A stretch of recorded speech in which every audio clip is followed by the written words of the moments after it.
no de datos informativos, sino de capacidad para poder transmitir. Vito, aquí Pablo Rossi te saluda. ¿Cómo estás en Buenos Aires?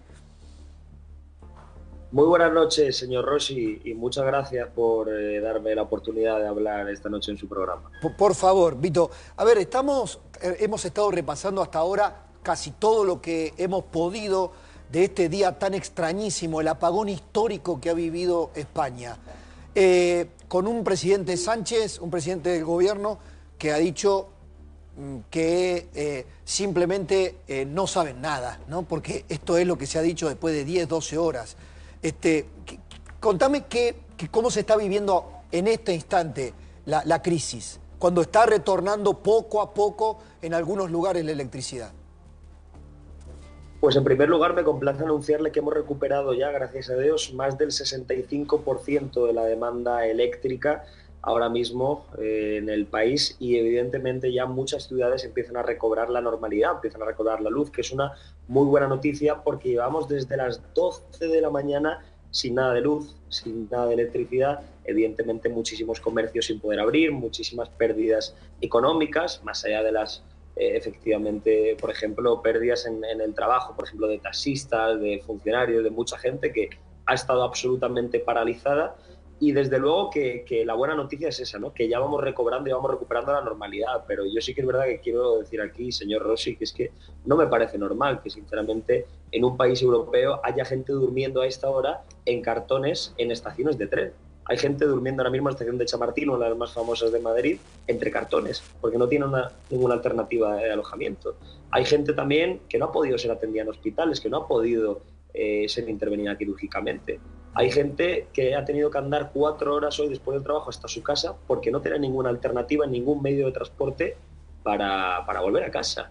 Hay gente haciendo acopio de comida en los pocos supermercados que hay abiertos, que son muy pocos en España los que permanecen abiertos o los que han permanecido a altas horas de la tarde porque estaban todos cerrados. Y hay gente, efectivamente, que lo está pasando realmente mal, ¿no? Y si esto está pasando en Madrid, en la capital de España, en el centro de la península, ¿qué estará pasando en la periferia? Y ya por último también comentar, ¿no?, que me parece muy grave que nuestro presidente del gobierno, con todo lo que estaba pasando en todas estas horas de penurias de la gente, el presidente llevara callado más de 6 horas, y cuando ha salido a hablar para hacer un anuncio no ha explicado nada, no nos ha contado qué ha pasado, no nos ha contado a qué se deben las causas, no nos ha contado si realmente ha habido un ataque, un ciberataque, si realmente lo que ha pasado ha sido un fallo de la red, porque no lo sabe o porque no lo quiere decir, y ha tenido a la ciudadanía no solo con un apagón eléctrico, energético, sino también con un apagón informativo, que me parece lo más grave de todo, ¿no? Y al final yo creo que realmente esto solo pasa en los países del tercer mundo, y en España no estamos acostumbrados, y sobre todo no podemos tolerar que la red eléctrica, que es un operador público dependiente del gobierno, afirmara con todas las garantías hace un par de meses que un apagón era imposible. Y Bueno, toda España se quedó paralizada. estás diciendo algo muy importante. Teníamos el archivo cuando Pedro Sánchez, hace algún tiempo, decía justamente que era imposible lo que finalmente se hizo realidad, ¿no? Las palabras a veces, ¿no?, son la trampa mayor en los archivos para muchos políticos. Justamente, claro, porque uno, Vito, sabe que allí hay viviendo en España inmigrantes que han llegado que han ido allí desde Venezuela, desde Cuba, donde sí los apagones son moneda corriente, donde los han padecido crónicamente por una crisis económica, una situación de infraestructura colapsadas totalmente, ¿no? Así que hoy veía memes y veía incluso a propios venezolanos diciendo: no me esperaba que España, que huimos de Venezuela o huimos de Cuba, y me tocara esto vivirlo en la propia España.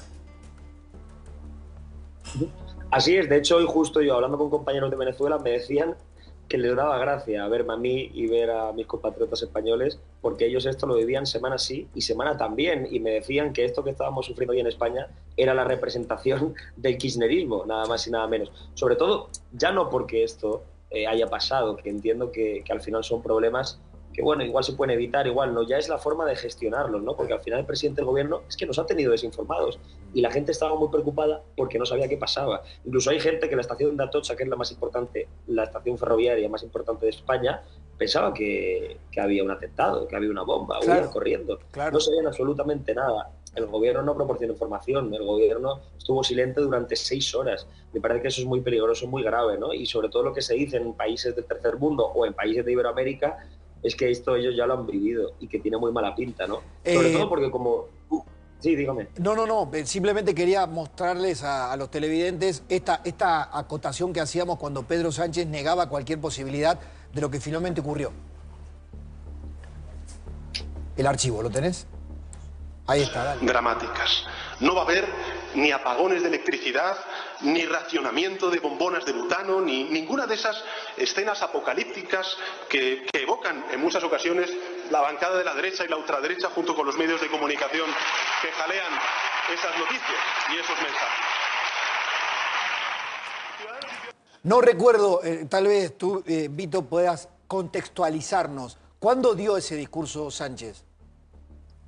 Concretamente en septiembre de 2022, cuando fue preguntado por la oposición en el Senado de España, en la Cámara Alta, y al líder de la oposición, Alberto Núñez Feijóo, le dijo que hablar de apagones, que hablar de racionamiento de suministros era hacer apología nada más y nada menos que de la conspiración, de los bulos y de efectivamente las mentiras que vertía la ultraderecha. Y hoy la gente estaba haciendo racionamiento en España. Hoy la gente estaba comprando velas.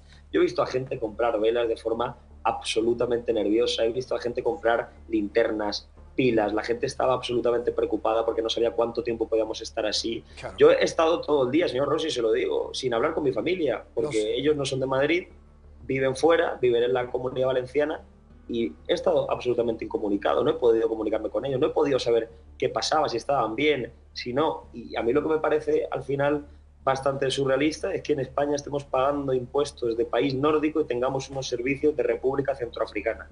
Porque al final yo creo que la gente que hoy estaba andando después del trabajo 4 horas, yendo, corriendo, no pudiendo coger un tren, perdiendo vuelos, incomunicada, sin teléfono, sin agua, sin poder ir al supermercado, gente que paga impuestos, que paga muchísimos impuestos, y gente bastante cabreada. Y yo creo que nos merecíamos información y al menos nos merecíamos unos servicios o una ayuda mucho mejor, porque es que el presidente no ha tomado ninguna acción. Ahora parece que sí se están tomando medidas. La presidenta de la Comunidad de Madrid, por ejemplo, Isabel Díaz Ayuso, ha anunciado que mañana el transporte será gratuito, que pondrán facilidades, pero claro, es la 1 de la mañana y, por cierto, última hora, entiendo que ahí a usted no les ha llegado o no lo sé, pero Pedro Sánchez acaba de llegar ahora mismo a la 1, en torno a la 1 de la mañana, que es en España, a la sede central de Red Eléctrica para abordar la crisis con un mayor entusiasmo.